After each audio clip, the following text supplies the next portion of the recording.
Start करेंगे आज का सेशन। बेसिकली एक छोटी सी इन्फॉर्मेशन है जो कि करेक्शन है। आरआरबी यानी रेलवे रिक्रूटमेंट बोर्ड ने जो वैकेंसीज निकाली थी उसमें एलिजिबिलिटी क्राइटेरिया के अंदर उन्होंने बीएड लिखा हुआ था, प्राइमरी में भी अलाउ किया हुआ था। अगर हम ऑन पेपर्स देखें तो उनके नोटिफिकेशन में, जो कि उन्होंने एडिट नहीं किया होगा पिछले जब भी लास्ट नोटिफिकेशन आया था उससे, तो वो एज इट इज दे दिया होगा। ये हम मान करके चल रहे थे। ये पूरा संभावना इसकी थी भी। संभावना क्या? क्योंकि जब सुप्रीम कोर्ट से ही बात ये हो चुकी है कि बीएड वालों को प्राइमरी में अलाउ नहीं किया जा सकता, तो बीएड वाले प्राइमरी के लिए एलिजिबल बनते ही नहीं है, उनका प्राइमरी में होना बनता ही नहीं है एज पर द नॉर्म और रूल। वो बात अलग है कि 6 साल जो केस चला उसके बाद फिर बहुत लोगों को समस्या हुई उसकी वजह से, और काफ़ी लोगों ने बीएड किया था, उस सारा वो अलग मसला है।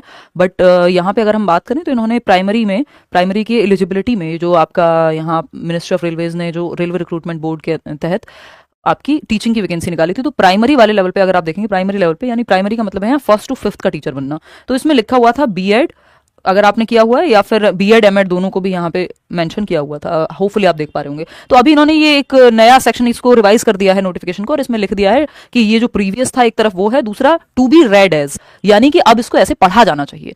ठीक है ना?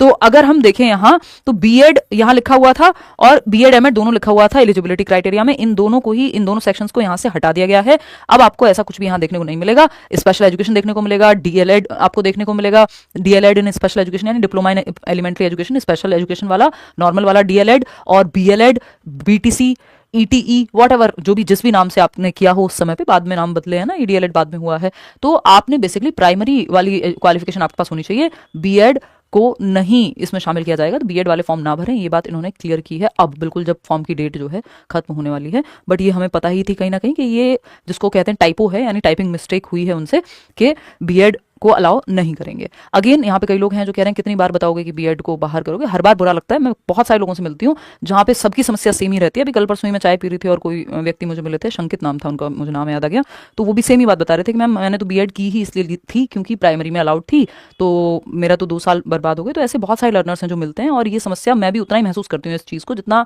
आप कर रहे हैं, शायद उससे थोड़ा बहुत कम या ज़्यादा, क्योंकि बीएड बहुत सारे ऐसे लोग हैं जिन्होंने बीएड किया ही इसलिए था कि वो प्राइमरी में अलाउड था एक टाइम पे, बट वो 6 साल केस चलने के बाद 2018 से और अब तक की जो कहानी है पिछले साल जो आई सामने, कि बीएड को नहीं रख सकते प्राइमरी में फॉर डिफरेंट रीजंस, के उनको उतनी वो उस चीज़ के लिए बने ही नहीं है प्राइमरी में पढ़ाने के लिए एंड ऑल। सुप्रीम कोर्ट से जो फाइनल एक वर्डिक्ट था, तो उस जजमेंट पे हम कुछ कर भी नहीं सकते हैं।